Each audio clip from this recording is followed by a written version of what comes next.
This is the first time he's ever banged against a coach, and do you think you kind of sent a message on what kind of player you guys are looking to get here in the draft? I hope so. You know, this is how I played with him today is nothing like an NBA player, but I hope that he understands that when he comes here, if he comes here, anyone who comes here, this is what we expect. We expect to work hard every day. Our coaching staff will work this way. When you step on this floor, you have to bring it. And we're going to try to do whatever it takes to help you get better. And I hope he took that away from this workout. You've obviously done your homework as far as evaluating what this team needs and what it had from last year. And as we look at it, we see this team needs a little bit more physical presence down low. Would he add that kind of physical presence you're looking for? A guy obviously that plays defense well, he's a shot blocker. In a way, I think he does. You know, he may not be a bruiser like a Chuck Hayes, but I think he's a guy that can distract shots. He can guard smaller guys. He can guard taller guys because he's so long.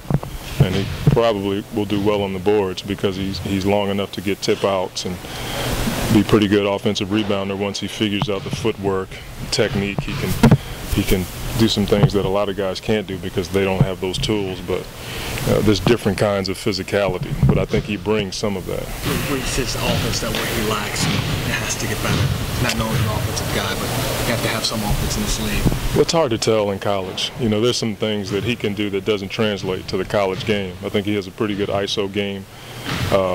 He doesn't have NBA 3 range, but I think he can shoot the ball to about 18 feet pretty consistently.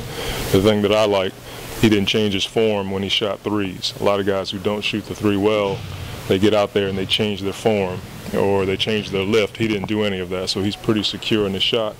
I think he's one of those guys who just, if he works hard, he'll get better and better because he'll figure out what he can and can't do. When you were looking to take this job when it was offered, you obviously buy into what's here, and Chris Paul is obviously a major piece. Could you envision him not being here next season with all the talk of LeBron trying to woo him someplace or teams trying to woo him someplace to get LeBron and all that? No, Chris was the main thing that excited me about this job. You know, so many people are begging for a point guard. You're talking about the best one in the game. And so I couldn't envision being here without Chris, you know, and all the rumors and stuff, they're just rumors. I haven't heard Chris say anything. We haven't said anything, and it's just one of those things that comes up before the draft. Have you spoken to him already anyway? We've talked, communicated by text. I tend to give guys their room in the summertime, but we are going to sit down and talk about some things pretty soon. But nothing like that ever came up. But I think guys have a tendency to get caught up in the hoopla of pre-draft. I think we all do. And so he's no different than us. But at the same time, Chris is a Hornet, and I think he's going to be here for a long time. Do you know who this World Wide West guy is? Everyone seems to be talking about him when it comes to him and his power bro. This guy just seems to know people. I've seen Wes. I've met him before. I don't deal in his circles, so I don't know a lot about what he does. I've heard about it.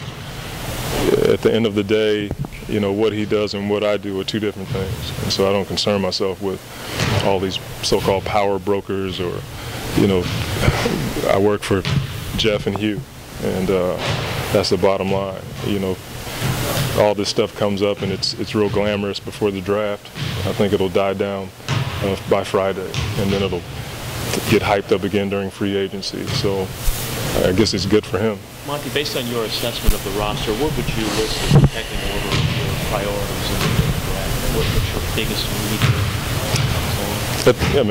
At the 11th pick, you want to take the best player, I think, and we've had that mindset going through these workouts, and it's my job to fit whoever Jeff and Hugh agree upon, fit those guys into the scheme. That's going to be on my back, and I accept that responsibility.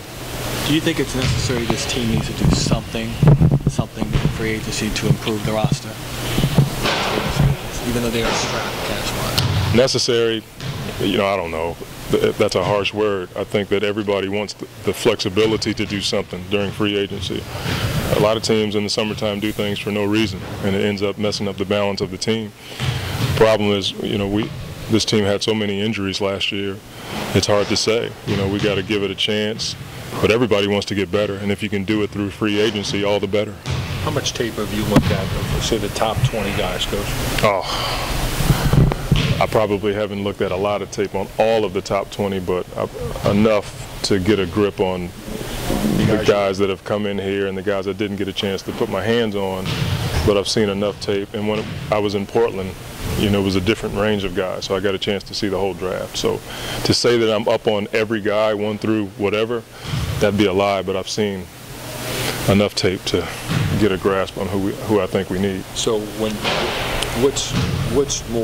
carries more weight in your opinion, tape or, let's say, an individual workout that you have with a player? I think they both have their merit. Today was good to see how he would react in a different situation, but obviously what they've done over the course of their career in college or overseas carries more weight. But again, you know, you don't want to discount a workout because you can see some things in a workout that you don't get to see when a guy's on the bench and he's reacting to a coach getting on him. You don't see that on tape. You know, I can put him through some stuff and get on him about doing certain things, and I can see how he reacts to that, giving me an idea of how he's going to react in a tough practice. How much did you change, or did you change your workout with him individually as opposed to the other big men that you worked out? Was it all the same workout, or did you maybe kind of tailor this a different way just to kind of see certain things? A little bit different because he has so many skills that I could do a range of things. I could give him the ball in the full court, put him in the post, put him in ISO situations. A lot of guys, you can't give them the ball full court and then expect them to succeed or see if they're going to fail. And so I was able to do some things with Udo today that you can't do with everybody, and he did pretty well. You talked about guys working out. Is it conceivable to draft a player that you didn't work out? I think that in 2003, the Hornets drafted David West and never brought him in for a workout. Is that conceivable to think that a guy that y'all didn't even bring in could be your guy at 11? It happened before. You know, I think sometimes teams don't work a guy out so they can try to hide the fact that they want him. You know, I wouldn't be surprised if it happened, but you know, that's something that Jeff and Hugh and I haven't talked about. How much lying is going on right now between teams? I imagine a lot. You know, that's why I'm glad I don't have that job. You know, I probably wouldn't do well at that, but I think a lot of teams smoke screen to throw other teams off. I mean, they do it every year, and everybody has a tell, you know, so teams probably know how to see through all that. So you bring a guy in, and the team could bring a guy in to work him out and have no interest in drafting him, right? It could work out that way. I mean, you could have a guy who you've never seen before, or you heard he had a great workout, you just bring him in just to see, you know, if it all adds up. How anxious are you to go through your first draft as NBA head coach, and how are those different from when you were in Portland? It's always different. Each team in San Antonio, it was different. In Portland, you know, they did it differently. It's cool to see how different organizations have their way, but I am excited about doing it from this standpoint and being able to, you know, see the guy who's going to get drafted along with me and be the new guys in the organization. Are you going to be able to make the phone call before the official pick?